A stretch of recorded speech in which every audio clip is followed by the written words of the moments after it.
What's happening, you guys? It's me, Kiki Solano, welcoming you to BYUSN. Right now, it is time to look ahead for BYU football, and I don't just mean to next season. I mean in 15 seasons from now. Plus, we've got records being shattered, a wild, wild West Coast conference, and some weekly honors for some of our Cougs. Let's go. Our Cougs brought home some dubs after last weekend, and now they're bringing home some weekly honors. Number 2, BYU men's volleyball is sweeping the MPSF Awards for the second time in just 4 weeks. Opposite hitter Gabi Garcia Fernandez was named MPSF Offensive Player of the Week for his second time this season, while setter Will Stanley was named Defensive Player of the Week. But hold up, let's take a break from conference awards for just a minute, because Off the Block has named Felipe J. Brito Fejeda National Middle Blocker of the Week. Wow, these guys are legit. It's no wonder they're undefeated. As for number 17, BYU Gymnastics, the Cougs' victory over the Flippin' Birds last weekend earned themselves their highest team score in 16 years. By the way, yes, SUU Gymnastics actually goes by the Flippin' Birds. I didn't just make that up. It's true. All of it. A huge part of this win came from 2 gymnasts in particular. With an all-around score of 39.35, Abby Miner earned herself MRGC Gymnast of the Week for the 3rd week in a row. And let's not forget about Shannon Evans, with a 9.875 on vault and a 9.9 in her return to the floor, earned herself MRGC Floor Specialist and Co-Vault Specialist of the Week. I can't wait to see what these ladies have in store for the rest of their 2020 season. Someone I don't know if I'll ever get the chance to see is BYU track and field star Whitney Orton, because she is so fast.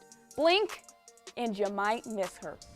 In the Dr. Sander Invitational on Saturday, Whitney demolished BYU's indoor all-time mile record by 5 whole seconds, running 1 mile in 4 minutes, 29 seconds, and 76 hundredths. That means by the time this episode started to the time that it will end, she will have been able to run a whole mile and then some. I can only imagine what was going through her head before that race. Focus. Speed. I am speed.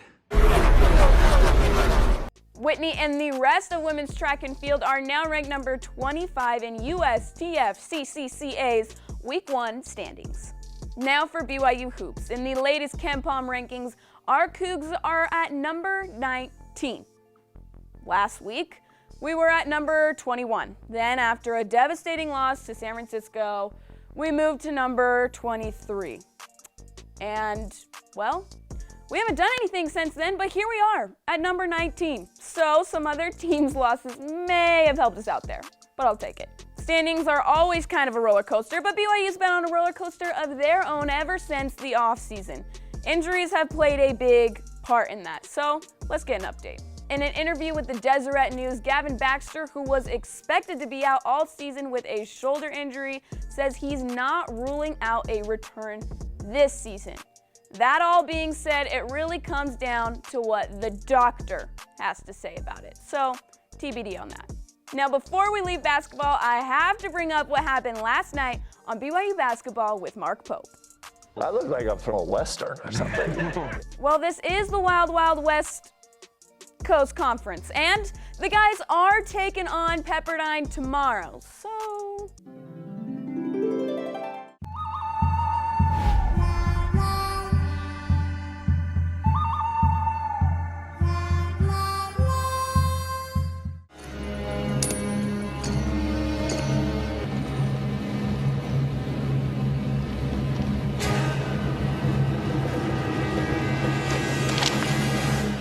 Good luck to men's basketball as they take on the Waves, and good luck to BYU football against Stanford. The teams have announced a 4-game extension, extending them to 8 games through 2035. Let me put this in perspective for you. That means that kids that are 4 years old now could be playing in that game. They better be working hard. No days off in the next 15 years. Leave them right there. Leave them ankles right there. Leave them ankles right there. 15 years from now, how old will I be? I don't want to think about it. We're not gonna talk about that. Thanks for hanging out with me on BYUSN right now. Give us the follow. I will see you guys next time. Peace out.